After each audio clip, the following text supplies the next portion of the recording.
cosine of 5 pi over 12. This is a tricky angle that isn't one of the standard angles we typically memorize, so we'll need to use some trigonometric identities to solve it. First, let's break down our angle. 5 pi over 12 can be written as the sum of pi over 4 and pi over 6. This breakdown is crucial because these are angles we're more familiar with.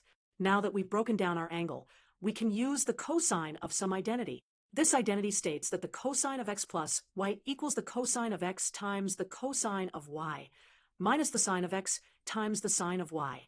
Let's apply this identity to our problem. We replace x with pi over 4 and y with pi over 6. Now we need to recall the values for these standard angles. Cosine of pi over 4 is square root of 2 over 2. Cosine of pi over 6 is square root of 3 over 2. Sine of pi over 4 is also square root of 2 over 2. And sine of pi over 6 is 1/2. Let's substitute these values into our equation. We get square root of 2 over 2 times square root of 3 over 2 minus square root of 2 over 2 times 1/2. Now, let's simplify this expression.